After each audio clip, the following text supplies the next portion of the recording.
अस्सलाम वालेकुम मेरे समझदार पाकिस्तानी। मेरा नाम रेहान तारिक है और आप मेरा यूट्यूब चैनल और फेसबुक पेज देख रहे हैं। करोड़ हा दरूद आकाए दो जहां नबी मेहरबान मोहम्मद मुस्तफ़ा सल्लल्लाहु अलैहि वसल्लम पर। इस दौर इस उम्मीद के साथ इस व्लॉग का आगाज़ करते हैं कि अल्लाह रब्बुल इज़्ज़त इस मुल्क के फैसला साजों के दिलों में समझदार पाकिस्तानियों के लिए नरमी पैदा कर दे। सबसे पहले तो मैं आपको बताऊं कि आज एक इंडियन एक्स हैंडल से एक ट्वीट हुई और उस ट्वीट में ये इंकशाफ किया गया कि chief of the army staff general Asim Munir साहब, उन्होंने फ्रैंकफर्ट जर्मनी में अपने ब्रदर इन लॉ के नाम पे एक बहुत बड़ा लग्जूरियस विला खरीदा है और इस विला की कीमत $4 मिलियन है और 4 मिलियन या $40 मिलियन बताई गई। और ये कहा गया कि ब्रदर इन लॉ के नाम पे ली गई है और उसको लेने के लिए जो मीडिएटर का रोल है वो एक साबिक आईएसआई ऑफिसर ने अदा किया है और आईएसआई जराए से साबिक जो आईएसआई ऑफिसर के जराए बताए गए कि उसके जरिए से हम तक ये खबर पहुंची है। आज इस खबर को लेकर खूब प्रोपेगेंडा हुआ और chief of the army staff general Asim Munir की फ्रैंकफर्ट जर्मनी में प्रॉपर्टी और प्रॉपर्टी डील और मिलियंस ऑफ डॉलर्स की डील के मुतालिक जो बात हो सकती थी वो की गई, खास तौर पे इंडियन ट्विटर हैंडल की तरफ से। और फिर जाहिर है जब ये मामला पब्लिक डोमेन में आ गया तो खुद पाकिस्तान के अंदर भी कुछ लोगों ने इस खबर का खूब ढिंडोरा पीटा और इस पर खासी बात हुई। लेकिन अभी कुछ ही देर पहले मैं देख रहा हूं कि पाकिस्तान आर्म फोर्सेस नाम का एक एक्स हैंडल है और उस पर एक क्लैरिफिकेशन सामने आई है और ये कहा गया है कि ये जो मिलिशियस कैंपेन है against chief of the army staff general Asim Munir, ये फाल्सिफाइड है, ये प्रोपोगंडा है, ये बेबुनियाद है, मन घड़त है। लेकिन अफसोस की बात यह है कि इंडिया के एक एक्स हैंडल की तरफ से की गए इस प्रोपोगंडे के ऊपर पाकिस्तान के कुछ लोग भी, और फिर ये मंसूब किया गया कि एक पॉलिटिकल पार्टी से जो कुछ लोग हैं उनकी तरफ से इस प्रोपोगंडे को प्रोपोगेट किया गया, इसको मजीद फैलाया गया और chief of the army staff general Asim Munir के स्टैचर को डैमेज करने की कोशिश की गई। हालांकि chief of the army staff general Asim Munir internationally world wide acknowledged है और उनके उनके कैरेक्टर के हवाले से जो है वो बातचीत, बहरहाल जो इसके ऊपर क्लैरिफिकेशन आ सकती थी वो आई। लेकिन आज ये एक्स हैंडल पे और जिस नाम से ये एक्स हैंडल मौजूद मौजूद है उसने ये ट्वीट की कि जी कुछ लोग इसको रिपोर्ट कर रहे हैं बार बार, तो डियर पैट्रियट्स कह के उसने कहा कि जी इसको लाइक और शेयर जितना हो सकता है वो किया जाए। बनारस सरकार नाम का ये एक्स हैंडल है, बनारस सरकार।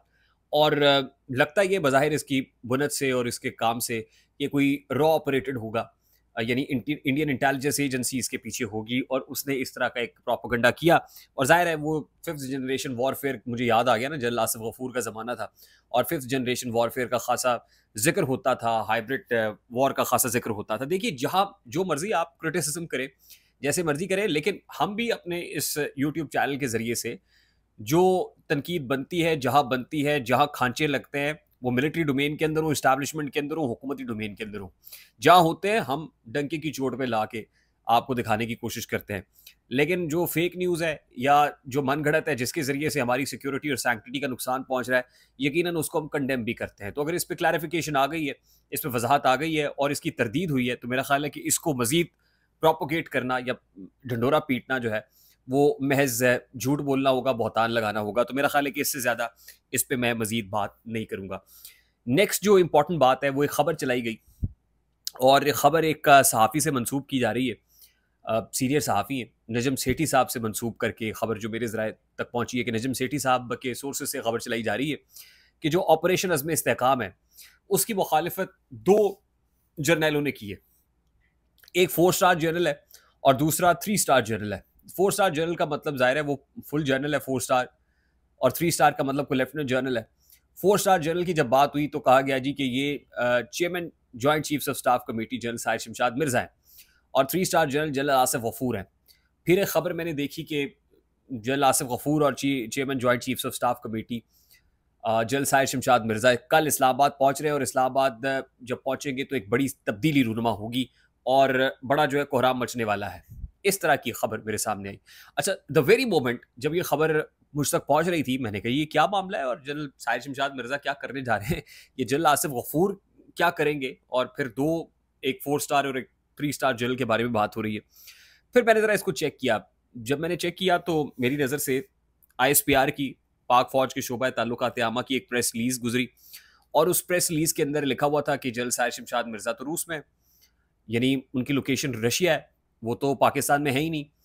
और रशिया की लोकेशन का जब पता चला तो फिर वो तस्वीरें भी मेरे सामने आ गई जिसमें मैंने देखा कि वो रशिया के जो डिफेंस नायब डिफेंस मिनिस्टर है, वाइस डिफेंस मिनिस्टर है, उनके साथ मुलाकात कर रहे हैं। जो vice chief of general staff है उनसे मुलाकात की है, और सेक्रेटरी सिक्योरिटी काउंसिल जो है उनके साथ मुलाकात हुई है।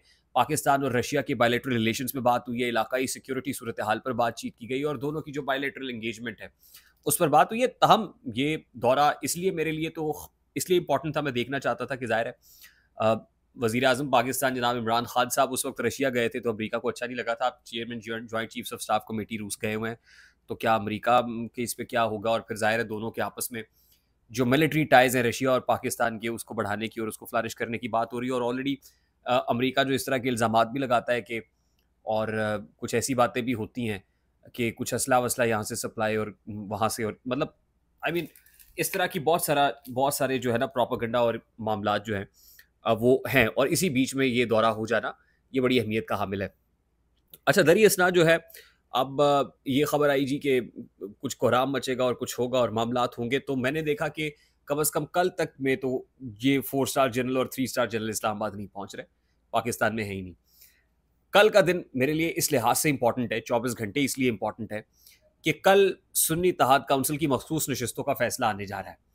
और जाहिर है ये फैसला इस लिहाज से अहम है कि इमरान खान साहब ने already chief justice of Pakistan justice Qazi Faez साहब पर अदब एतमाद कर दिया है। सलमान अकरम राजा साहब ने भी इस तरह की बातें की। आज हमारे प्रोग्राम में शौकत बसरा साहब थे, उन्होंने भी, और पूरी रऊफ हसन साहब तो ये कह रहे हैं कि वो रेफरेंस भी, अगर वो बाज ना आए चीफ जस्टिस ऑफ पाकिस्तान, तो फिर रेफरेंस भी आ जाएगा। तो पीटीआई को तो जस्टिस काजी फायजी साहब पे एतमाद और एतबार नहीं, और फिर फैसला महफूज भी हुआ। आज जजेस की बड़ी मीटिंग भी हुई। अब कल फैसला आना है। जाहिर है फैसला या तो तहरीक इंसाफ सुन्नी इत्तेहाद काउंसिल के हक में आएगा या मुखालफत में आएगा। अब हक में अगर आता है तो कोई बहुत ज़्यादा, जाहिर है हुकूमत तो बदल नहीं जाएगी। अगर सुन्नी इत्तेहाद काउंसिल को नशिस्तें मिलेंगी तो कम अज़ कम उनका जो स्टांस है वो एक्नॉलेज हो जाएगा कि ये बिल्कुल ठीक कंटेस्ट कर रहे थे, और इलेक्शन कमीशन ऑफ पाकिस्तान ने जो है वो बड़ी ज़्यादती की है सुन्नी इत्तेहाद काउंसिल से, और ये फतह याब होंगे। ज़ाहिर है इसकी इसकी अपने ऑप्टिक्स हैं, इसकी सिंबॉलिक वैल्यू है। लेकिन अगर ये फैसला ये हुकूमत के हक में आ जाता है तो यहाँ पे खराबी हो सकती है। राना सनाउल्लाह साहब कहते हैं कि अगर हमारे हक में ये फैसला आता है तो हमारे पास 2 तिहाई अक्सरियत होगी, और 2 तिहाई अक्सरियत से हम आईनी तरमीम भी ला सकते हैं। फिर हुकूमत के इरादे खतरनाक लग रहे हैं। तो अगर तो ये हुकूमत प्रिवेल करती है, मेरी अपनी राय इसके ऊपर महफूज है, और मैं आपको पता है मैं ऑलरेडी कह चुका हूँ कि ऐसा कोई माले गनीमत नहीं है कि अगर सुन्नी इत्तेहाद काउंसिल या पीटीआई के पास नहीं है तो आप दूसरी जमातों में डिस्ट्रीब्यूट कर दें, और हर कोई जो है ना वो हिस्सा बकदरे जुस्सा वसूल करने के लिए लाइन में लगा हुआ है। खैर, मेरी इस हवाले से राय बड़ी क्लियर है। लेकिन अगर ये आ जाता है तो फिर ये हुकूमत क्या करेगी, अवाम के साथ तो जो कुछ कर ही रही है, तहरीक इंसाफ के साथ और पॉलिटिकल डोमेन में क्या करेगी। अभी तो इनके पास 2 तिहाई अक्सरियत नहीं, और आईएसआई को फ़ोन टैपिंग और ये वो सारे इख्तियार देना ये कर रहे हैं। फिर हमारे साथ क्या करेंगे और ऑपोजिशन के साथ क्या करेंगे, यकीनन ये देखने की बात होगी। आई होप मेरी बात आप तक पहुंची होगी। अगर पहुंच जाए तो वीडियो को लाइक और शेयर करना मत भूलिएगा। चैनल पे नए तो चैनल को सब्सक्राइब कर लीजिएगा, बेल आइकन जरूर दबाइएगा। मुझे रेहान तारिक को इजाज़त दीजिए, अपना बहुत सारा ख्याल रखिएगा। अस्सलाम वालेकुम।